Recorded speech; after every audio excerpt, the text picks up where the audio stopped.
Donc, non, mais c'est très intéressant ce que tu peux dire. Donc, aujourd'hui, non, parce qu'à un moment, quand les gens qui nous regardent, ils se disent, moi, je veux avoir un très beau corps très vite. Voilà, donc c'est 3 mois, il faut que je sois à fond. Qu'est-ce qu'on peut faire? Voilà, est-ce que c'est bien les shakers, là?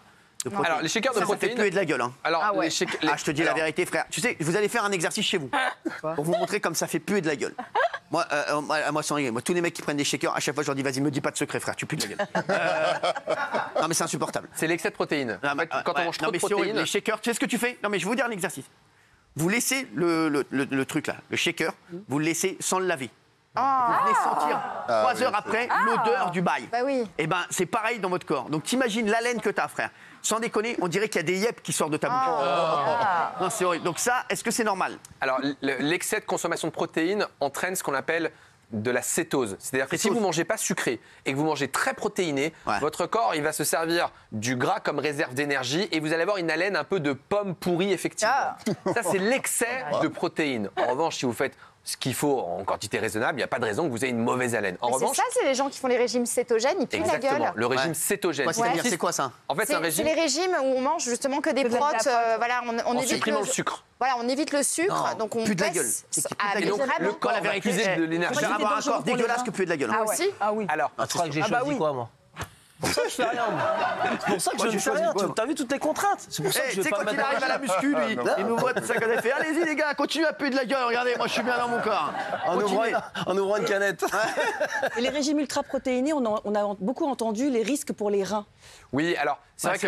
Alors, on va répondre aux 2 questions ultra-protéinées et les shakers de protéines parce que ça se rejoint. D'accord, il n'y a pas de problème. En réalité, les apports en protéines sous forme de whey, la poudre, c'est pas du dopage. D'accord, c'est des apports complémentaires en protéines, donc ça pose pas de soucis, c'est pas dangereux pour la santé. Et ça pue de la gueule. Sauf si vous avez des problèmes de rein. Si vous avez une atteinte rénale, effectivement, ça pose souci. En revanche, votre rein, il est en mesure d'éliminer les protéines que vous allez consommer. Ça peut être chiant pour les reins. Donc, 1, c'est pas du dopage. 2, c'est un complément alimentaire. Ça veut dire qu'il faut prendre un repas. Vous mangez des œufs riches en protéines, de la sardine riche en protéines, du poulet riche en protéines, et vous faites éventuellement un shaker pour compléter vos apports. Et vous n'allez pas prendre du muscle si vous faites que ça. Il faut en plus faire évidemment du renforcement musculaire. Tu manges que du poulet, tu vas pas te retrouver avec des muscles. Exactement. Tu manges que du poulet, mais tu fais rien. Et on peut grossir du coup. Si on a des apports en protéines trop importants, mais qu'on fait pas de sport à côté, on va grossir. C'est vrai cette idée reçue que le poulet fait grossir la poitrine? Ah ouais? Non, c'est la bière. Non, le poulet. Le ventre. Alors en fait, ça vient peut-être du poulet dopé aux États-Unis aux hormones, mais poulet, raison pour laquelle il faut faire attention à la viande qu'on achète. Peut-être manger un peu moins et un peu mieux, et du poulet qu'on a fait en France avec une poule qui a été bien traitée, un éleveur qui est bien rémunéré, parce que finalement, ce qui se retrouve dans notre assiette a une influence sur le long terme. Donc manger. Est-ce qu'il y a des aliments à éviter vraiment pour la... Non, vous avez le droit de vous faire plaisir. Et souvent, moi c'est marrant parce que quand je vais manger à droite ou à gauche, je vais manger des fois des hamburgers. On me dit vous mangez un hamburger, mais avec tout ce que vous comme ça. En fait, c'est pas interdit. Qui sont ces gens? Tu traînes avec des ours ou quoi? Non, mais c'est vrai. Qui t'a dit ça? Ou qui font attention à ce que j'achète au supermarché. Ils regardent dans quel rayon je suis en disant mais attendez, mais là docteur, vous allez acheter des céréales, qu'est-ce qui se passe? Donc en gros, il n'y a aucun aliment qui est interdit, c'est la fréquence à laquelle vous allez le manger. Si une fois dans la semaine vous faites un hamburger, c'est pas la fin du monde. Dans une semaine, vous avez entre 14 et 21 repas. S'il y a le vendredi soir, vous me faites plaisir en famille, eh bien allez-y. En revanche, le reste de la semaine, faites attention à ce que vous mangez et surtout ne vous privez pas. Souvent on se dit je vais manger moins pour perdre du poids. Non, on peut manger plus et perdre plus. Non, Sarkozy disait travailler plus pour gagner plus. Mais moi, je vous propose de manger plus pour perdre plus, mais en mangeant mieux. En mangeant mieux. Si vous augmentez vos apports en protéines, vous augmentez vos apports en fibres avec les lentilles, les légumineuses, la salade, les tomates, les crudités. Si vous mangez des légumes. Les lentilles, parce qu'on va mieux voir en fait. Alors en fait, les lentilles, source de protéines incroyable, riche en fibres, et donc ça entraîne de la satiété. Vous mangez quoi, vous? Vous mangez des céréales complètes avec du pain complet, par exemple. Vous prenez un fruit en dessert, non seulement vous aurez fait entrée, plat, dessert, vous aurez plus faim. Et vous avez dit qu'il faut prendre du Roquefort satiété?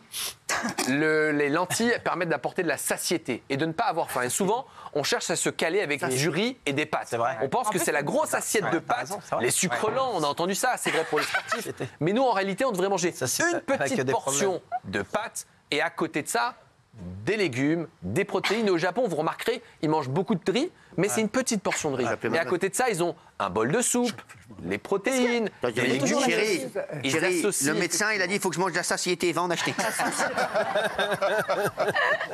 Non, mais en vrai, vous mangez quoi, vous, Cyril? Parce qu'à l'époque. La satiété, vous que de la mangez satiété. beaucoup Matin, de midi et soir, je mange de la hamburgers. satiété. Non, moi, je mange que du poulet. Du poulet, tout le temps. Poulet riz. Poulet, que du poulet là, en ce moment. Je suis à fond là. Et on évite les boissons light, sans sucre. Je reçois. Ah oui. Alors, je reviens par Vous aimez ça, bien, je le évitez les fais. sodas, Ça, je le fais, même. ça. Pourquoi Ça, alors déjà, toutes les études le montrent, les personnes qui prennent ces boissons ne perdent pas de poids. Ouais, grave. Non. Oh, mais non. Ouais, mais Sur ils le en long prennent pas terme. non plus. Ouais, mais ils en prennent pas non plus. Mais Attention, ils cherchent- parce que ils cherchent à en perdre. si tu bois du soda normal, frère. Ah oui. Le problème, boire de soda. c'est que les gens qui prennent des trucs light ou allégés, quand il y a écrit moins 30% de Ouais, bien sel, sûr, machin, ouais.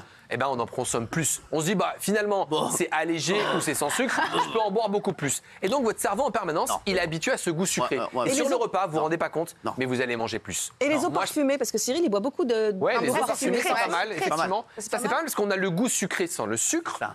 Et c'est de l'eau que vous allez boire tout simplement. Mais l'eau Non, a mais il y a été du parfumée sucre. ou aromatisée. Ouais, mais ça va. Celle alors, le sucre n'est pas interdit. Bien sûr. Souvent, on s'obstine sur c'est sucré. Bien sûr. S'il y a un petit peu de sucre, c'est pas dramatique. Pas Mais dramatique. ces boissons avec ces édulcorants qui perturbent votre flore intestinale, ça qui perd. sont composés de plein de cochonneries. C'est la dernière Quand fois. vous regardez la composition d'un soda light, C'est quoi ok, il est light, il n'a pas de sucre, mais regardez ce qu'il y a à côté. Il y a quoi plein de composants qui sont pas bons pour votre santé, Jure.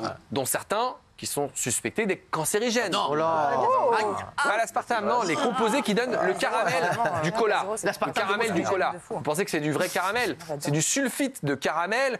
Et quand ça a été créé chimiquement, eh bien ça crée un composé intermédiaire dont on pense qu'il est probablement Ouais, et cancérigène. l'aspartame de Moscou, c'est pas bon L'aspartame, l'acésulfame-K, les édulcorants en fait, ils sont vraiment pas bons pour la santé. Ils permettent pas de perdre du poids, ils vous L'aspartame de habituent au Prague. sucre.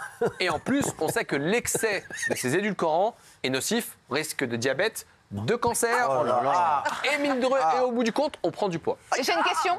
Est-ce que c'est vrai que c'est mauvais de boire après avoir mangé qu'avant? Parce que moi, Comme je les bois Anglais, souvent parce que les après. Anglais, ils boivent pas pendant le repas. Non, c'est Oui, pendant, alors, c'est pas bien. c'est vrai Moi, que- je bois après et il paraît que ça fait tomber tout ce que tu viens de manger et que.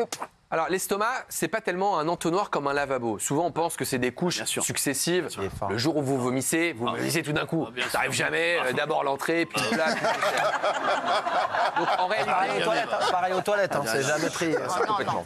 donc en réalité, c'est souvent dit attention, on boit soit avant de manger.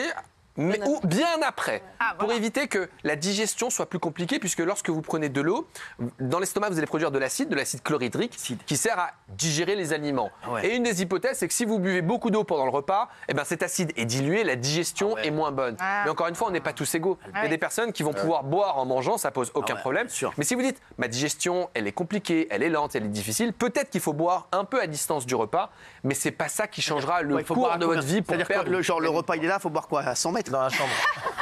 Une demi-heure, une heure après, une fois que l'estomac commence à Ouais, voir dans la vider, chambre. Très vous loin. pouvez boire ou Chérie, avant et parfois Continue on le dit repas, je vais on boire dans la évite au chambre. Non, donc on peut boire. Oui, Très, très Jean-Marc. qui boivent du thé. Oui, est-ce que vous pouvez tuer une idée préconçue qui consiste à dire que tout ce que vous dites là, ça coûte très cher. Ah, Bien manger, ça coûte très cher. Et apparemment, vous n'êtes pas payé tiens. avec la carte Oui. vitale. hein. Très bonne question. Non, Il est fort, lui, hein. effectivement. Non, mais- Alors c'est vrai qu'on devrait. Est-ce qu'il y a pas un rapport entre l'obésité et les moyens financiers? Oui, il y a mal. 4 fois plus d'obèses chez les personnes qui sont socialement défavorisées, Ah ouais, mais Ça, il faut Voilà. le dire. c'est multifactoriel. Ça, c'est C'est qu'on a intelligent, aussi c'est- souvent une mauvaise éducation nutritionnelle. Et quand, moi je l'ai connu, hein, quand j'étais plus jeune, mes parents me faisaient plaisir avec du vrai Coca, du vrai Nutella. Et ils pensaient me Du récompenser. Nutella. Mais, bah oui, parce que à table, on me disait, bah moi je travaille dur, mais regarde, je te mets ça sur la table. J'ai acheté. Et souvent, on avait cette récompense de l'alimentation. L'alimentation, c'est ni une récompense ni une punition. C'est ce qui nous permet de vivre en bonne santé. Et donc, on peut faire plaisir aux enfants, pas en allant dans les fast-foods, parce que souvent, t'as bien travaillé, je t'amène au KFC, au McDo, au Burger King. Ouais. En réalité, le plaisir n'est pas là. sûr. Ces industriels, ils gagnent beaucoup C'est ce que d'argent. je fais. Ah, mais mes enfants, t'as bien travaillé, je t'amène chez ma mère. Un bon plat maison. Bah, par contre, frère, tu vas voir. Mais ces industriels, ils gagnent beaucoup d'argent avec des produits d'appel qui paraissent pas chers. Quand vous regardez dans les supermarchés, on se dit ah bah tiens, ça coûte 2-3 euros. Et puis regardez en dessous, au Oui, kilo, bien sûr, bien sûr. c'est extrêmement cher. Donc finalement, reprendre des aliments de base, acheter une pomme, ok, c'est peut-être moins sexy que de manger un gâteau industriel, Si, c'est mais beau c'est gosse. tellement meilleur. Oui, mais il faut faire tellement l'éducation. meilleur pour la Faut santé. faire cette éducation. Il faut faire cette éducation. Je pense que Il y a l'école une c'est question de compliqué, temps aussi, mais Jimmy. alors il y a une question de temps, mais Il y a c'est les un qui investissement. travaillent et qui ont Mais non, pas mais le temps c'est de faire consommateur. On va prendre l'exemple des pas enfants. Ah. Le matin, les Ouais. enfants, qu'est-ce qu'ils font? Ils mangent très Travaillent. mal. très sucré, du sucre à gogo, Il faut des pas. céréales, Il faut pas. catastrophe. Le midi, qu'est-ce qui se passe? Pic de glycémie. À l'école, c'est pas bon. Des frites. Ils mangent pas. Ouais, Ils mangent un morceau de pain. En plus, c'est dégueulasse. C'est dégueulasse, disons-le clairement. Ils arrivent à 4 heures. Ça fait plaisir que tu dises Non, ça. mais c'est vraiment dégueulasse. Voilà. À la Ouais. cantine. Les enfants qui Derrière arrivent à 4 4 heures, ils sont affamés. Donc qu'est-ce qu'on fait en tant que parents? On leur donne à manger. Exactement. Ils vont manger du sucre à gogo. Ouais, du sucre Le à soir, gogo. on n'a pas le temps de cuisiner. Exactement. Donc qu'est-ce qu'on fait? Un truc rapidos. Ouais. Donc l'enfant, du matin au soir, il a mange mal de mangé. la merde. Et on crée des générations d'obèses Non, mais c'est vrai. dès aujourd'hui, des enfants qui ne font pas de sport, C'est. qui sont gavés aux écrans, je sais. sucre à gogo, Exactement. et qui ont mal mangé du matin au Exactement, soir. Donc, Jennifer. il faut se dire que l'alimentation, c'est une façon, pas forcément de perdre du poids, mais de vivre longtemps et en bonne santé. Et on devrait investir. Ça devrait être bon à l'école. Ça devrait être bon dans les hôpitaux. Ça devrait être bon dans les maisons de retraite. Voilà. Ça devrait être bon dans les EHPAD. T'en es Ça devrait être bon en permanence parce que finalement, Voilà. c'est un investissement. Bravo. La santé n'est pas une perte. Bravo. Bravo, Jimmy.